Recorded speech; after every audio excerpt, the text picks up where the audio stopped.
کا لشکر بھی تمہارا ہے، سردار بھی تمہارا ہے، تم جھوٹ کو سچ بھی لکھو، اخبار بھی تمہارا ہے، جو چاہے کرو۔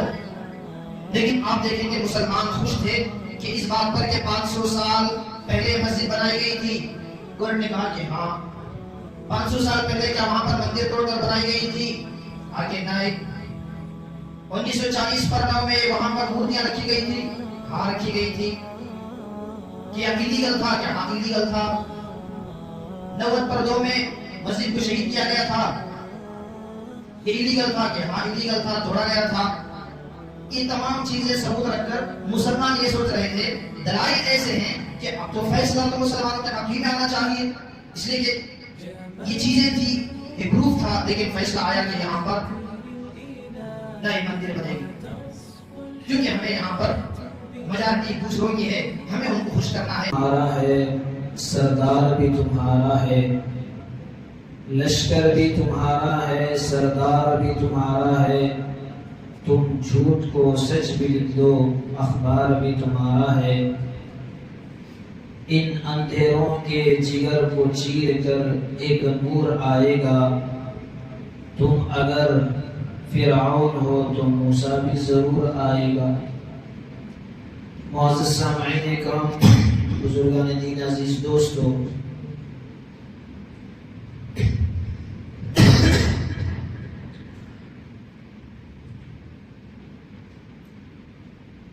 گزشتہ جو 2 جمعہ گزرے اسی عنوان پر بات ہوئی کہ اللہ تبارک و تعالیٰ کا ایک قانون ہے اور لوگوں کا، دنیا والوں کا ایک قانون ہے، اور دنیا والوں کا قانون دنیا والوں کے حساب سے چلتا ہے۔ اگر وہ سب مانتے ہیں تو وہ قانون پاس ہوتا ہے، نہ مانے تو وہ قانون پاس نہیں ہوتا۔ اس میں سب چیزیں ہیں، شراب ہے، لوگ قانون کو نہیں مانتے تو شراب کو انہوں نے حلال قانون بنا دیا، زنا عام ہو گیا، بے حیائی عام ہو گئی، روکنا مشکل ہے تو انہوں نے اس کو اچھا لیبل لگا دیا کہ خوشی سے کریں تو صحیح ہے، لیگل ہے۔ اگر زبردستی کوئی کسی کے ساتھ زنا کرتا ہے تو عصمت دری کا کیس اس کے اوپر درج ہوگا۔ اور لوگوں کا قانون ایسا ہے کہ وہ قانون دان کو دیکھ کر اس کے پیچھے چلتے ہیں۔ مثال کے طور پر ہیلمٹ کا قانون ہے تو آپ دیکھیں کیمرہ لگا ہوا ہے تو تب تو پہنے گا، ٹریفک پولیس ہے تب تو پہنے گا، ورنہ نہیں۔ اور اللہ کا قانون، اللہ کا دستور، حالانکہ ہر قانون کے پیچھے لوگوں کا فائدہ بنا کر، لوگوں کا فائدہ رکھ کر قانون بنانا چاہیے۔ یہی اصل قانون کی کتاب ہے، یہی اصل قانون ہے۔ لیکن لوگ اگر ایسا قانون بنائے ہر چیز میں اس کا فائدہ ہو تو لوگ اس کا فالو نہیں کریں گے، تو انہوں نے صرف یہ بتا دیا، آگاہ کر دیا کہ نقصان ہے، کتنی گٹکے کی چیزیں ہیں، معلوم ہے اس سے کینسر بھی ہوتا ہے، ہوا ہے، اس کے بعد بھی ہوگا۔ اس کے اوپر اب یہ ایسی چیز ہے، اس سے بچنا مشکل ہے، لوگ اور خود قانون کو اس سے فائدہ ہے تو صرف اس پر ایک لیبل لگا دیں گے کہ اس سے نقصان ہے، پھر بھی وہ فروخت ہوگی۔ دیکھے ہوں گے کہ کھانے والا گٹکا، اس پر ایک لطیفہ کہ جب آپ دیکھیں بات کرتا ہے تو ایسا کہ پورا منہ، جب وہ کوئی گٹکا کھانے والا یا پان کا عادی جب وہ اپنی پیپ تھوک کر کوئی بات کرتا ہے تو سمجھے بڑی اہم بات کر رہا ہے، ورنہ منہ میں اندر رہے گا وہ منہ نہیں کھولے گا، ایسے ہی بات کرتا رہے گا، منہ میں گٹکا بھی ہے ویسے ہی۔ جب وہ تھوک کر کوئی بات کہہ رہا ہے تو اسے غور سے سنیں، اس لیے کہ کوئی اہم بات کر رہا ہے۔ بہرحال ایک لوگوں کا بنایا ہوا زمین والوں کا قانون ہے، ایک آسمان والے کا بنایا ہوا قانون ہے۔ ہائے آج بھی قرآن اٹھائیں اور پڑھیں تو قرآن گویا کہ آج بھی نیا نیا سبق دے رہا ہے۔ میں بارہا کہتا ہوں، لوگ پیسے دے کر اخبار خرید کر جھوٹی خبریں پڑھنے کے لیے تیار ہیں۔ فری میں مفت میں رکھا ہوا کلام مجید فرقان حمید 23 سال کے عرصے میں اترا، قرآن بوسیدہ ہو چکے ہیں۔ موزن صاحب بیٹھے ہیں، پوچھے ہر سال پرانے قرآن اٹھا کر لے کر جائیں گے، قبرستان میں دفن کریں گے اور نئے قرآن لا کر رکھیں گے، کیا اس لیے قرآن اترا؟ آج پیسے دے کر اخبار خرید کر جھوٹی خبریں پڑھنے کے لیے تیار، فری میں مفت میں سچی خبریں پڑھنے کے لیے تیار نہیں۔ اللہ کا قانون، اللہ کا دستور، آپ دیکھیں لوگوں کے 26 جنوری آئی، اس کے اور تک میں تشریح کروں کہ قانون بنا 26 جنوری کے موقع پر قانون بدلتے رہتے ہیں، لیکن قرآن کا دستور ایسا 1400 سال سے یہ قرآن کا قانون چلتا آ رہا ہے، ایک لائن ایک حرف بھی نہیں بدلا، اور ہر زمانے میں یہ فٹ آ رہا ہے قانون۔ گھوڑوں پر چلتے تھے تب بھی یہ قرآن کا قانون چلتا تھا، اب ہواؤں میں اڑ رہے ہیں تب بھی یہ قرآن کا قانون فٹ آ رہا ہے۔ یہ معجزہ نہیں تو اور کیا ہے؟ قرآن کے، اسلام کے حق ہونے کے لیے قرآن ہی ایک دلیل کافی ہے، اور اللہ کا قانون ایسا ہے جو بچے کو بھی سمجھ میں آتا ہے۔ دنیا کے قانون سمجھ میں، بہت سارے قانون سمجھ میں نہیں آتے۔ میجارٹی کو دیکھ کر ایک مثال میں دوں، اب 22 جنوری کو مندر کی اوپننگ ہے، ہمارے وزیر اعظم بھی جا رہے ہیں۔ یہ تو ایک دستور کا جنازہ نکالا گیا تھا، اس کی یاد ہے۔ قانون دیکھے 500 سال سے مسجد تھی، بار بار یہ حضرت کیوں بولتے ہیں؟ اس لیے کہ ایک مرتبہ جہاں مسجد بن گئی، قیامت کی صبح تک وہ اس کے اوپر ایک نہیں 100 مندر بنا دے تب بھی وہ مسجد ہی ہے، وہ جنت کی جگہ ہے۔ قانون بن گیا،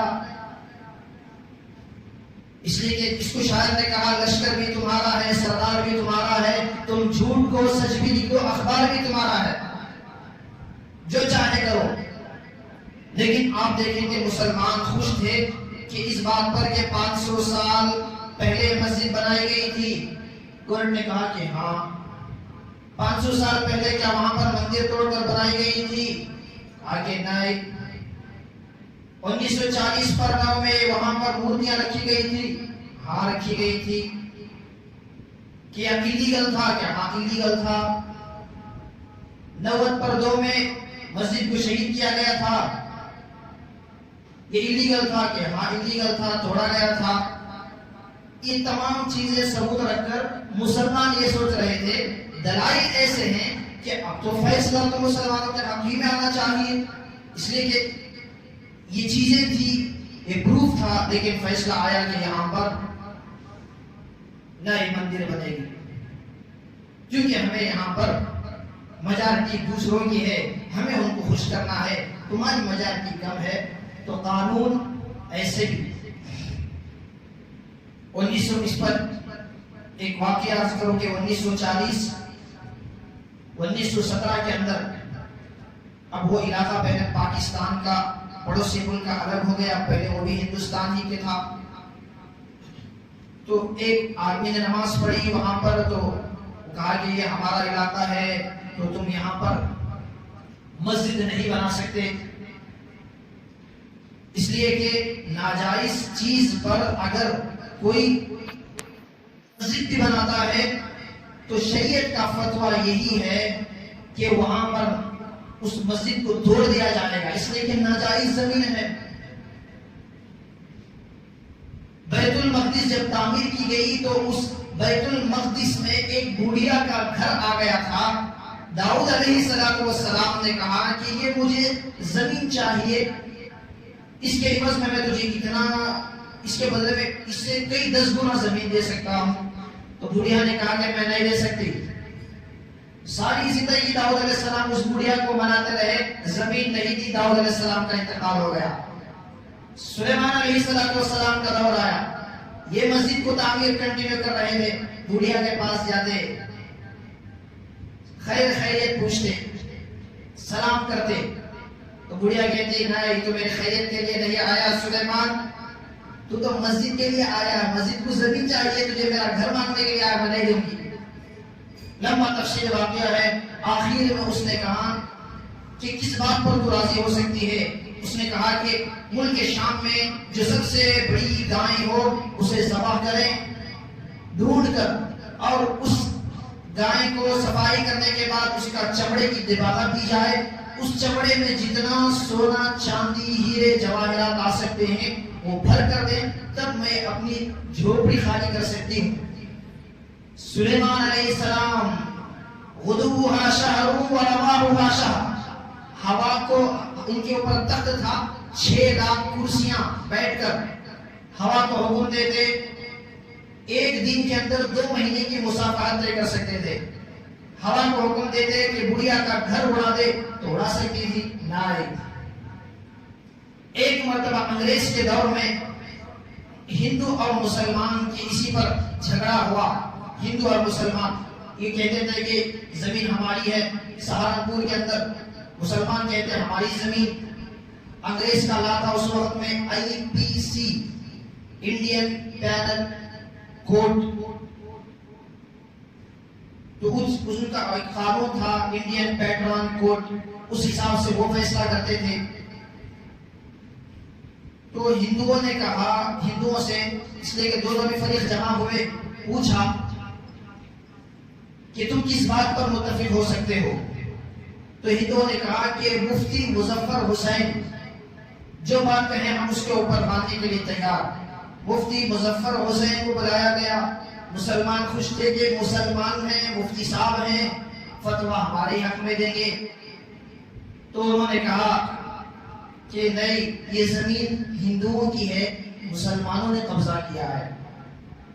تو جج نے فیصلہ سنایا کہ یہاں پر مندر بنائی جائے گی، مسجد نہیں بنائی جائے گی۔ یہ فیصلہ سنانے کے بعد اس نے کہا کہ آج مسلمان ہار گئے، آج مسلمان ہار گئے، اسلام جیت گیا۔ کہنے کا مقصد یہ ہے کہ اگر اس جگہ پر اگر مسجد ہوتی 500 سال تک، تو فتاوی عالمگیریہ ہے، اورنگزیب عالمگیر رحمت اللہ علیہ کتنی زمین کی ساری، تو ناجائز جگہ پر اگر مسجد بنائی ہے تو اس جگہ پر سجدہ کرنا ہی ناجائز و حرام ہے، سجدہ ہی قبول نہیں۔ بہرحال یہ بات ذہن بار بار کیوں کہتے ہیں؟ اس لیے کہ یہ مسجد کی بات نہیں ہے، ان کی فطرت ہے۔ جیسا کہ آپ دیکھیں، آج کا اخبار اٹھا کر دیکھیں، بعض لوگ کہتے ہیں ایک مسجد تھی چلے گی تو کیا ہوا، ابھی تو کئی مسجدیں ہیں۔ ہاں ہیں، لیکن یہی پر نہیں رکیں گے۔ یہ وہاں مسجد آج کا اخبار اٹھا کر دیکھیں، کہا کہ یہاں پر وشو کا لنک ہے، یہ بھی لہٰذا کیا ہے، مندر ہے۔ قریب نہیں، یہاں پر بھی دیکھیں، قریب میں سری لنکا پٹنہ کے اندر بھی کوشش جاری ہے ان کی ظالموں کی۔ بہرحال ان کی فطرت ہے۔ جس طرح کے ایک واقعہ کہوں کہ ایک آدمی تھا، ایک دوسرے ساتھی کو ہمیشہ نصیحت کرتا، یہ نیک اس کا ساتھی برا، ہمیشہ نصیحت کرتا تھا، نماز پڑھ لے، روزہ رکھ لے، فلاں فلاں، وہ ہمیشہ کہتا کہ پڑھوں گا، اسی طرح سے ٹالتا تھا۔ ایک دن یہ غصے میں آ کر کہنے لگا کہ تو جہنم میں جائے گا۔ تو اللہ کے دربار میں پیشی ہوئی، تو اللہ تعالیٰ نے اس سے پوچھا کہ تو جہنم میں جائے گا تو کبھی جنت میں نہیں جائے، تو کیوں کہا؟ اللہ تعالیٰ نے کہا کہ تو نے دعویٰ کیا کہ میں اسے جہنم میں داخل کروں گا، جنت میں داخل نہیں کروں گا، لے میں اب اس کو جنت میں داخل کروں گا، تجھے جہنم میں داخل کروں گا۔ اب سوچنے والے یہ سوچیں گے کہ کیا اللہ نعوذ باللہ ناانصافی کرتا تھا؟ مطلب یہ ہے کہ اس کے اندر عبادت کا مقصد ہے عاجزی، انکساری، اسی وجہ سے تو نماز میں کہتے ہیں ہاتھ باندھ کر کھڑے ہو جانا، اللہ کے سامنے جھک جانا، اللہ کے سامنے ماتھے کو ٹیک دینا۔ عبادت سے اگر عاجزی پیدا آ رہی ہے، جتنا پرانا نمازی اتنی عاجزی آنی چاہیے، کتنے حج کیا اتنا زیادہ اس کے اندر عاجزی آنی چاہیے، اس لیے کہ عبادت کا مقصد ہی اپنے اندر عاجزی پیدا کرنا۔ لیکن آج الٹا، 1 سال کا نمازی تو تھوڑا فخر، 5 سال کا نمازی تھوڑا اور زیادہ، 50 سال کا نمازی حضرت نماز ایسا پڑھو، میں 50 سال کا نمازی، میں 50 سال کا نمازی، حج ایک کیا تو تھوڑا حاجی صاحب کہے تو چلے گا، 2 حج کر لیا، 3 حج الحاج لگانا پڑے گا۔ جتنے حج کر رہا ہے اتنا زیادہ تکبر، جتنا پرانا نمازی اتنا زیادہ تکبر، نہیں، جتنی زیادہ عبادت ہوگی اتنی اس کے اندر عاجزی آنی چاہیے۔